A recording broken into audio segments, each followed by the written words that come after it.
אם מישהו מסתדר עם אקמול לצורך העניין, אז זה לא צריך קנאביס, אוקיי? אז זה האנלוגיה.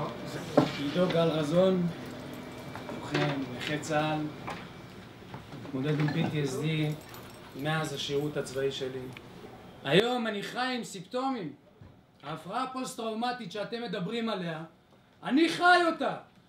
הנה יש לכם פה דוגמה, הטון שלי זה הפוסט-טראומה שלי, גם לחדרים ולטיפולים. שאתם מכניסים אותי עם בן אדם, הוא לא יכול לשמוע, למה? כי אתה יודע מה, אתם יודעים מה קורה לי עכשיו?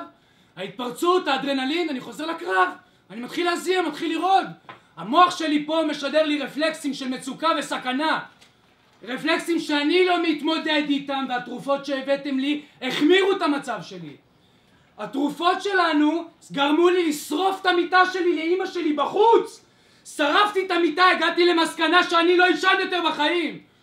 למה אנחנו צריכים להגיע למצב כזה? עכשיו אתם מצאתם לנו לכל סימפטום מהמחלה הנוראה הזאת, כמה סימפטומים יש? עשרות סימפטומים, ומחמירים ומחמירים ומחמירים.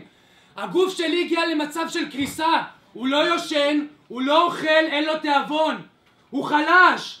כל התרופות, הכימיקלים שאתה אמרת, הכימיקלים, אין מה שבסופו של דבר גמרו אותי, אלפו אותי.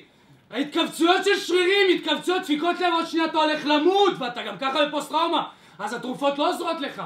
עכשיו לכל סימפטום, אם אתה רוצה לאכול, קח את זה, אם אתה רוצה לישון, קח את זה. תרופות שינה, אתם נותנים לנו תרופות נגד חרדה, כי הם נותנים סימפטום של הגברת סרוטינים במוח.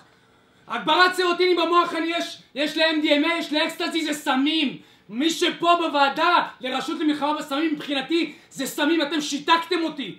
היום תראו אותי עם קנאביס רפואי, אני יכול לישון לפחות 3 שעות בלילה. זה דברים שלא יכלתי. לקום כל יום ולהחליף את המצעים שלך 3 פעמים בלילה ו6 פעמים ולהגיע למצב שאתה לא ישן 8 חודש, אז בטח שאני מתפוצץ עליכם פה. ובטח שאני אתנהג ככה ובטח שאני אצעק. על מי עוד אני יכול לצעוק? לשלם חשבון, למשטרה, לעירייה? אני לא יכול לעשות כלום, לנטרל את עצמי. תראו, אתם מסתכלים עליי פה, אני מוזר לכם, אני עוף מוזר, נכון? למה אני עוף מוזר? כי כל הטיפול שלנו הוא כושל. אתם לא נותנים לנו טיפול פסיכולוגי ולא טיפול בכלל. אין גוף שמטפל בנו בכלל ועוזר לנו, שמגיע בכלל לרמה שאתה תיתן לי קנאביס בפציעה. אין דבר כזה. מה אתם עושים לנו? אתם נותנים לנו עשרות תרופות. הנה התרופות שלכם. הנה תראו, כל דבר ודבר אתם נותנים לנו תרופה לכל סימפטום, מאשר צמח אחד שעוזר לי להירגע, שנותן לי קצת חיוך, נותן לי מצב רוח, נותן לי לישון 3 שעות בלילה וגם עושה לי תיאבון. נותן לי תיאבון. ההורים שלי הגיעו למצב שהם שונאים אותי בגלל שנלחמתי בצבא שלכם. אני לא יכול להתמודד עם זה שאתם מונעים מאחים שלי, אחים שלי, שאני סוחב אותם עם אלונקה עכשיו. איך יכול להיות שאני פוסט טראומה בא לפה להילחם בשביל אחים שלי?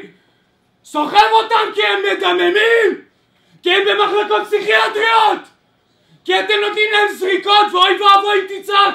אם אני הייתי צועק ככה בטיפול, אתה תהיה קשור למיטה במחלקות שאתם עובדים בהן, ואתם תיתנו לי זריקה שתשתק אותי ל-48 שעות. ואיזה נזק זה עושה למוח, איזה קצרים. בואו תראו את חברים שלי לא יכולים להוציא משפט מהפה, הכל קצרים, כל המוח שלהם קצרים. 3 שנים אתם נותנים, הנה 3 שנים, צמח אחד.